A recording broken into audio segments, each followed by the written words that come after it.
नमस्कार, आप सभी का स्वागत है हमारे यूट्यूब चैनल एक कहानी पर। दोस्तों, आज की कहानी है बहू तुम भी तो हर समय दोस्त दिखाती हो।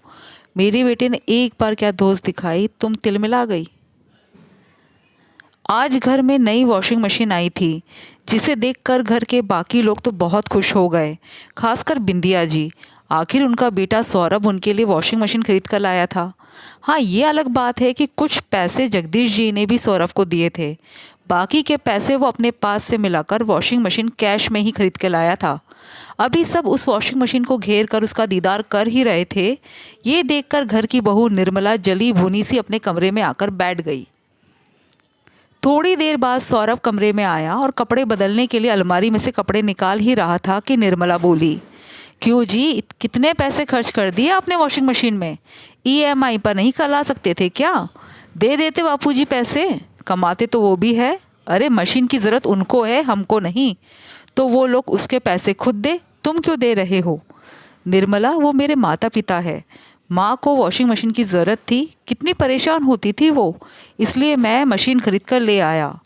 अच्छा, मैं भी तो हाथ से कपड़े धोती हूँ, मुझ पर तो कभी तरस नहीं आया। भला ये क्या बात हुई? तुम आदमी लोग तो हमेशा माँ माँ करते हो। तुम लोगों के लिए तो बीवी कुछ भी नहीं होती। माँ की परेशानी तो तुमसे देखते नहीं बनी, और मेरा क्या? निर्मला चिढ़ती हुई बोली। तुम्हें तो परेशान होने की आदत है, भला इसमें मैं क्या कर सकता हूँ? कहकर सौरभ अपने कपड़े लेकर जाने लगा। उसकी बात सुनकर निर्मला और ज़्यादा चिढ़ गई और उसके सामने आकर खड़ी हो गई। अच्छा, बस मुझे ही ताने मार लो, भला मुझे क्यों परेशान होने की आदत होगी? तुम्हारी माँ से खुद के और तुम्हारे पापा के कपड़े तक तो धुलते नहीं, और तुम चार चार लोगों के कपड़े हाथ से धोती हूँ। तो इसमें मेरी गलती है क्या? मैं क्या कर सकता हूँ? जहाँ तक हो सकता है मैं अपने कपड़े खुद धोने की कोशिश करता हूँ। कभी देर सवेर ही तुमसे कपड़े धोने को कहता हूँ। अब अपने और अपने बच्चों के कपड़े तो तुम ही धोगी ना। मेरी तो किस्मत ही खराब है जो मेरे माता पिता ने तुमसे मेरी शादी कर दी। इससे तो अच्छा मेरे माँ बाप कोई ढंग का ठिकाना देखकर मेरी शादी कर देते, तो कम से कम मैं खुश थी। इसमें तुम्हारे माता पिता की गलती नहीं है। वो किसी अमीर घर में भी तुम्हारी शादी कर देते, तब भी तुम खुश नहीं रहती, क्योंकि तुम्हें हर बात में मेरा मेरा करने की आदत है। अब तुम ही देख लो, कहा तो उन्होंने ये सोचकर तुम्हारी शादी में वॉशिंग मशीन दी थी कि मेरी बेटी को परेशान नहीं होना पड़ेगा, हाथ से कपड़े नहीं धोने पड़ेंगे। लेकिन तुमने क्या किया? मेरी वॉशिंग मशीन करके उसे अभी तक पैक करके रख रखा है। शादी के 7 साल बाद भी वो अब जंग खाने भी लग गई होगी। अच्छा, वो तो मेरे माता पिता ने दी है, उस मशीन से ससुराल वालों को क्या लेना देना? ससुराल वाले तो कुछ देते ही नहीं है बहू को। याद रखो, जिस कमरे में तुम वो दहेज का सामान लेकर बैठी हो ना, वो कमरा उस घर का हिस्सा है जो ससुराल वालों का है। कहकर सौरभ कपड़े बदलने चला गया। लो, ससुराल वाले भी तो घर की दोस्त दिखाने लग गए। इसलिए तो कहते हैं बहू को कोई अपना नहीं मानता। शादी के 7 साल बाद आखिर अपनी औकात पर आ ही गए ना। निर्मला जोर से चिल्लाते हुए बोली। ये बात बाहर बिंदिया जी को भी सुनाई दी। आखिर वो कमरे में आई और आते से ही निर्मला से बोली, क्यों बहू, क्यों चिल्ला रही हो? घर में चीखना चिल्लाना शोभा देता है क्या? हाँ, आप तो मुझे ही कहेंगे ना, अपनी बेटी को क्यों कहेंगे भला? बहू कभी ससुराल वालों की हुई है क्या? आज घर की दोस्त दिखा ही दी ना आपके बेटे ने। निर्मला बिंदिया जी को जवाब देते हुए बोली। बहू माना कि सौरभ गलत है, उसे ऐसा नहीं बोलना चाहिए था। पर एक बात मुझे समझ में नहीं आई, तुझे बुरा क्यों लग रहा है? आज तो वो तेरी ही भाषा बोल रहा है, तो अपने ही जैसे व्यक्तित्व को सामने देखकर इतना तिलमिला क्यों गई? तुम तो अक्सर ही हमें अपने किसी न किसी सामान की दोस्त दिखाती ही रहती हो ना, पर हम चुपचाप सुन लेते हैं। तो आज जब सौरभ ने अपने मकान की दोस्त दिखा दी, तो इतना बुरा क्यों लगना? कहकर बिंदिया जी कमरे के बाहर आ गई। वहीं निर्मला को अपने कमरे में बैठी बड़बड़ाती रही। इधर बिंदिया जी को वो बातें याद आने लगी जब निर्मला इस घर की बहू बनकर आई थी। निर्मला अपने किसी सामान को कभी किसी के साथ शेयर करना पसंद नहीं करती थी, खासकर मायके से आए हुए सामान को। शादी के 1 सप्ताह बाद बिंदिया जी अपनी बेटी निधि के साथ मिलकर इकट्ठे हो चुके बेडशीट और पर्दों को हाथ से धो रही थी। ये देखकर सौरभ ने दहेज में आई हुई वॉशिंग मशीन को खोल लिया। अभी उसे कमरे में बाहर निकाल ही रहा था कि निर्मला जी ने टोक दिया, अरे ये क्या कर रहे हो? भला वॉशिंग मशीन क्यों निकाल रहे हो? अरे शादी के बाद भी सफाई देखो, कितने कपड़े निकले हैं। इतनी बेडशीट और पर्दे धोने हैं।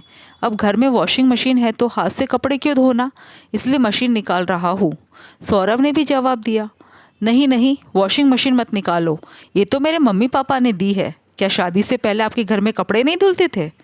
निर्मला का मुंह तोड़ जवाब सुनकर सौरभ हक्का बक्का सा खड़ा रह गया।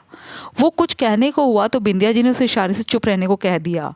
उसके बाद वो मशीन पैक करके रख दी गई। कुछ महीनों बाद बिंदिया जी की बेटी निधि के ससुराल में प्रोग्राम था जिसमें उन्हें पैरावनी देनी थी। कुछ कपड़े तो वो अपने पास से निकाल चुकी थी और कुछ ये सोचकर वो निर्मला से लेने उसके कमरे में पहुंच गई कि निर्मला के पास भी कई सारी साड़ियाँ हैं जो वो इस्तेमाल नहीं करती। अरे बहू सुन तो, निधि के ससुराल पैरावनी करनी है तो तेरी कुछ साड़ियाँ जो तू नहीं पहनने वाली है वो दे दे। कोरी ही तो रखी है, तूने तो कभी पहनी नहीं। कुछ साड़ियाँ मैं अपने पास से निकाल लेती हूँ ताकि पैरावनी के खर्चे का बोझ तो कुछ कम हो। सासू माँ ने कमरे में आते हुए कहा। अरे माँ जी, मेरी साड़ियाँ क्यों? बेटी आपकी है तो आप दीजिए, मुझसे क्या उम्मीद करती है? मेरे लिए आई हुई साड़ियाँ, भला उस पर आपका क्या हक? निर्मला ने मुंह तोड़ते हुए जवाब दिया। सुनकर बिंदिया जी बहू का मुंह ताकते हुए वही की वही खड़ी रह गई। फिर खुद को संभालते हुए बोली, बहू वो साड़ियाँ तो पहनती नहीं है, वो यूं ही बक्से में पड़ी रह जाएगी, इसलिए कहा था। अब रिश्तेदारी और पैरावनी में तो दूर दराज के रिश्तेदारों को के लिए तो यूं ही घर में से साड़ियाँ निकाली जाती है, तो इसलिए तुझसे कह दिया। तो अपने पास से निकालिए, आपके पास भी क्या कम साड़ियाँ है? रिश्तेदार आपके हैं तो आप मुझसे क्या उम्मीद कर रही है? निर्मला ने दोबारा जवाब दिया तो बिंदिया जी की हिम्मत नहीं हुई आगे कुछ कहने की। भला ऐसी बहू के मुंह कौन लगे जो इज्जत ही उतार दे। बिंदिया जी वापस अपने कमरे में आ गई। बिंदिया जी को बुरा तो बहुत लगा, पर कर क्या सकती थी। ऐसी बहू को क्या बोले जो अपने परिवार को परिवार ही नहीं समझती। अपने कमरे में जाकर अपने बक्से में से जितनी साड़ियाँ निकाल सकती थी निकाल ली, लेकिन फिर भी कुछ साड़ियाँ तो कम थी। आखिर साड़ियाँ लानी तो पड़ेगी ही, ये सोचकर पर्स टटोला तो पैसे भी कम थे। अब जगदीश जी का काम भी ठीक से नहीं चल रहा था, ऊपर से भी कुछ महीने पहले ही सौरभ की शादी की थी। उनके ही कर्जे चुक रहे थे, जबकि सौरभ की तनख्वाह से घर खर्च चल रहा था, तो हाथ थोड़े तंग थे। अब तो शॉपिंग जगदीश जी के आने के बाद ही हो सकती थी, इसलिए बिंदिया जी मन महसूस कर रह गई। कुछ साड़ियों की पैकिंग करके रख दी और आखिरकार जगदीश जी ने इधर उधर से कर्जा लेकर पैसों का बंदोबस्त किया, जिससे फिर बिंदिया जी ने लेन देन की साड़ियाँ खरीदी।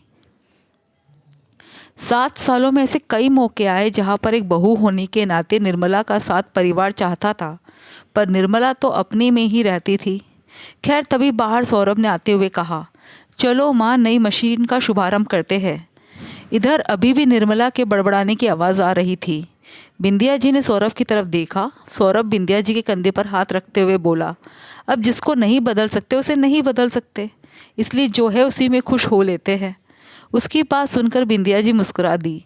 मन में ये तसल्ली थी कि चलो बहू ना सही, कम से कम बेटा तो साथ है। दोस्तों, आपको कहानी कैसे लगी कमेंट करके ज़रूर बताइएगा और हमारे चैनल को सब्सक्राइब ज़रूर कीजिएगा। Thank you.